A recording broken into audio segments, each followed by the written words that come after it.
wonder and peace, Dodie was born to eternal life. What could have been an unbearable loss became a joyous homecoming, and Dodie's parents were able to say that their 34-year-old daughter had a beautiful death. I went to Dodie's house with head knowledge, but I left with heart knowledge. Dodie's death transformed me into an apprentice midwife. I am still an apprentice. Patients and families are my teachers, and I will not graduate from this school until my own death. So I will share what I know as one apprentice to another. Even though I'm writing this book primarily for nurses, especially when beginning this work, I hope that those who want to serve as midwife for loved ones will also find it helpful. 1.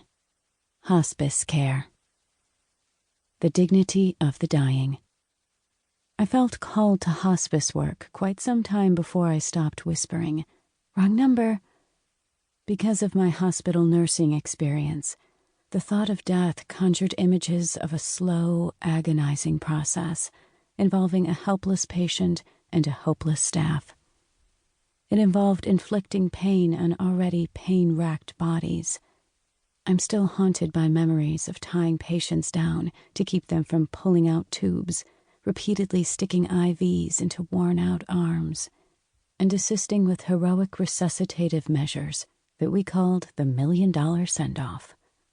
When I provided this type of care for the dying, I had the same sick feeling as when I participated in the hospital care of women in childbirth. Even though I knew the academic and legal rationales for distasteful practices, it never felt right. Many times, families would tell me, "We want everything done for our mother." I would shake my head, thinking, they just don't know what everything is. Doctors have a tendency to think of death as a personal enemy, and that's usually good. If I have an illness that can be cured, I want my doctor to wage all-out war against it. But once it becomes evident that treatment is not going to be successful, I want to spend my last days in comfort and peace. I can understand why it's hard for doctors to turn about face at this point, but it hurts my heart to see patients put through the rigors of treatment, even such drastic measures as artificial ventilation, because the doctors hate to fail. My friend Dodie, for instance, was encouraged to start another round of chemotherapy 3 days before she died. Fortunately, more and more doctors are referring their patients to hospice care when a cure is unattainable. And more families are asking for, even demanding, hospice care when that point is reached. Hospitals are wonderful, necessary resources for the treatment of disease, but they are not the best places to die.